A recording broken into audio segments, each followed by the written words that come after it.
ఇంకా షాపింగ్ చేస్తూ ఉంటే ఈ స్టాల్ కనిపించిందనమాట. ఇక్కడ మీరు చూడొచ్చు ప్రతి కూడా చిన్ని చిన్ని ఐటమ్స్ అనమాట. అంటే రియల్ ఎట్లా ఉంటాయి as it is ditto ditto అలానే ఉన్నాయి. కాకపోతే చిన్న సైజులో చాలా క్యూట్గా అనిపించింది చూడటానికి. ఎవరైనా ఇలాంటి కలెక్షన్స్ కలెక్ట్ చేసేవాళ్ళు కానీ లేకపోతే ఏమైనా వీడియోస్ కోసం యూజ్ చేయడానికి మాత్రం చాలా బాగుంటాయి. నాకు అన్నిటికంటే బాగా ఈ కెమెరా నచ్చిందనమాట. మీరు చూడండి అసలు ఎంత రియలిస్టిక్గా ఉందంటే అది మనం నిజం కెమెరాకి ఎలా క్లిక్ చేసినప్పుడు ఫ్లాష్ ఒక సౌండ్ వస్తుంది కదా, అది కూడా వస్తుంది అనమాట దీనిలో. నాకు బాగా నచ్చి నేను ఈ కెమెరా తీసుకున్నా. ఇంక నిక్కు బాబుకి ఇచ్చాను, ఆడుకుంటాడని. అది ఎక్కడో పడేస్తే ఏడిస్తే మళ్ళీ వెనక్కి వెళ్ళి ఇంకొకటి తీసుకొని వచ్చామన్నమాట. ఏదన్నా మనం చిన్న చిన్న అకేషన్ సెలబ్రేట్ చేసుకోవాలి, బేబీ జెండర్ రివీల్ అలాంటివంటే ఇలాంటి క్యూట్ స్టఫ్ బాగా యూజ్ అవుతాయి అనమాట.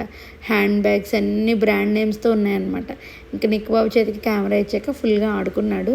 ఇంక మేమంతా తిరిగి తిరిగి అలసిపోయి ఒక చోటకి చేరి కొంచెం సేపు రెస్ట్ మోడ్లోకి వెళ్ళి మళ్ళీ షాపింగ్ స్టార్ట్ చేసాం.